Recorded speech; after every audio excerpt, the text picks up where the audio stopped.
Hmm. Di lang nila kasi alam. If you only knew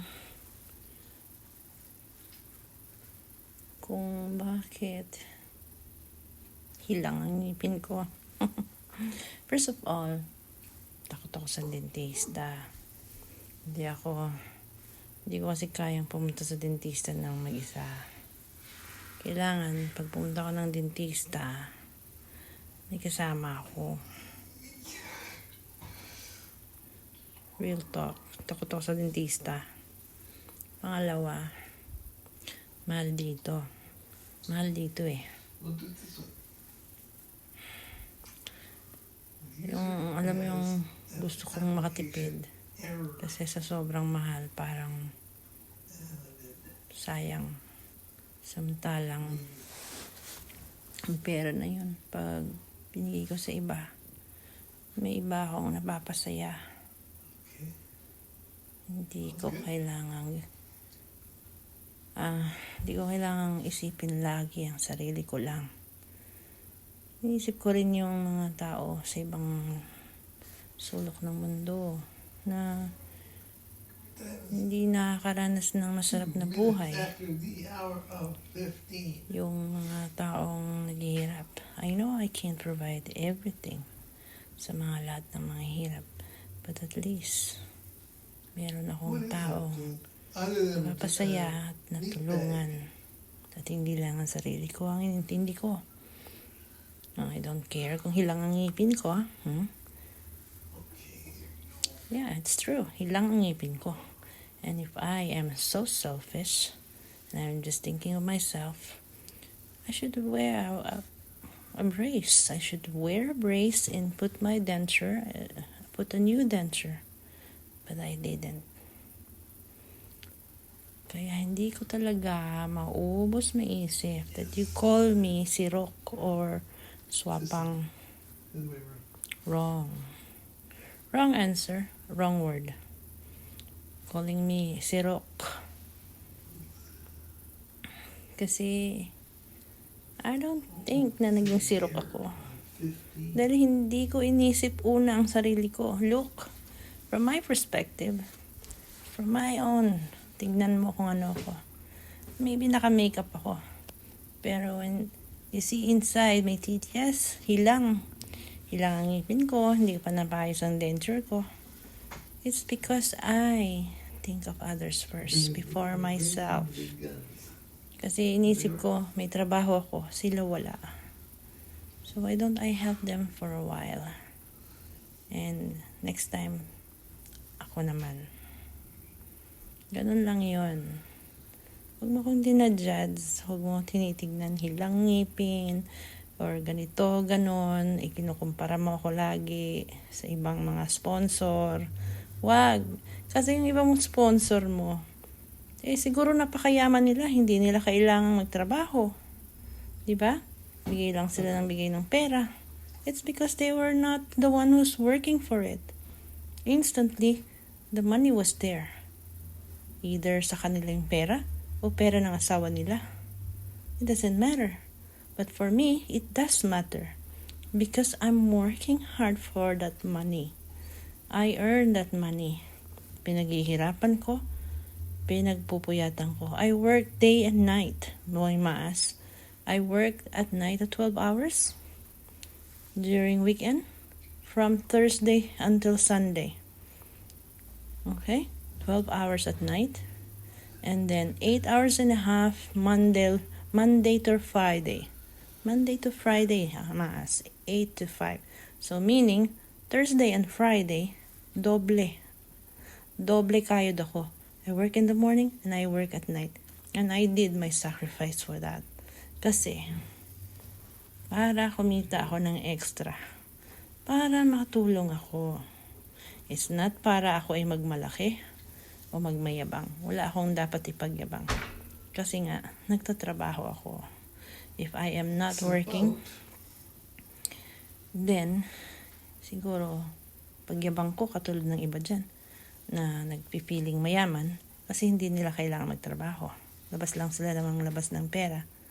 kasi hindi nila kailangan magtrabaho. But for me, I have to work hard for that. I have to work hard. I have to go to work para meron akong tatanggaping sweldo. And I'm not ashamed for that. I'm not ashamed that I'm living in a simple place that I do have one single bedroom only by this time. That freaks me out. But then I realize, sa kakalait mo sa akin, naisip kong, kawawa naman ako. Sobra kong tinutulungan ng iba, pero pinabayaan ko yung sarili ko. Pinabayaan ko yung kalagayan ko dito sa Canada. Na dapat tulungan ko rin yung sarili ko. At hindi puro ibang tao na lang. I should be thankful for you, Maas. Dahil sa mo sa akin at ng sponsor mo, sa kakalait nyo sa akin, I realized na it's about time for me to face the reality na dapat tulungan ko rin ang sarili ko. No? Hindi lang puro ibang tao. So, I decided na lumipat ako ng bahay to have a good and comfortable place for me to live. And, para hindi mo ako apihin, Boy Maas. Huwag mo akong apihin. Come on. Aapihin mo ang isang tulad ko. Look above. And you will realize na maling-mali ang ginagawa mo. Sabi mo sa akin, Sirok, huwag kang mag-alala. Kakain tayong lahat. Of course, who said we're not gonna eat to? Nasabihan mo ako sa ganyan. Bakit? Ganun ba ako kaswapang? Para pagsabihan mo ako ng ganun? Hindi ako swapang. Ayoko lang ng dinudupangan ako. For that paper? Kasi kung may swapang, meron ding madupang. At iba yun. Okay, let me just leave this for a second. At ako, And look at that corner. kung ayaw mo ng swapang, ako din, ayaw ko rin ng swapang. And it's not because I am swapang. I can't accept na ako ay swapang. Okay? Dahil hindi ko makita yan kahit sa sulok ng mga daliri ko. Hindi ko makita kung saan ako naging swapang. So, kaya naman hindi ko matanggap-tanggap yung sinasabi mo. Kaya, para sa akin, masakit na isipin na isang katulad mo na tinulungan ko para ma-sponsoran ko sila na Nanay Lilina at Tatay Sibiro noon ay tinatawag ako ngayong swapang. See? Now is Friday. And I have to work again tonight. I have to work in the hospital tonight. Well, I'm working now. Later when I go home, I will just spend 1 hour at home and change my uniform and go again. Work in the hospital. That's a one zone. Yan may sinasabi ng swapang. May maas. That's and that are both. Mag-isip ka bago ka magsalita. Pag-isipan mo ng 10 beses kung tama ba yung mga lumalabas sa bibig mo. Gamitin ng utak. Mag-isip-isip ka rin. Huwag puro yabang. Masyado kang mahangin kung magsalita.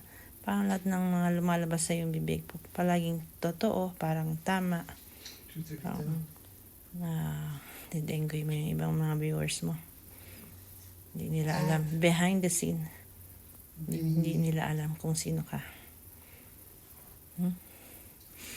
Kaya, kung talagang matino kang tao, tumigil-tigil ka sa kadakdak mo. Kaya wala akong dinadakdak sa'yo. Wala akong dinadakdak. Sinasagot ko lang yung mga kung ano-anong mga pinagsasabi mo. Laban sa akin. Kung ano-anong mga parinig mo laban sa akin. At as I said, kahit na ilang beses ka pang tumanggi na wala kang ginagawa, God knows best. God knows who does not pay. I found fine. Okay? I am the developer. But you will pay for that.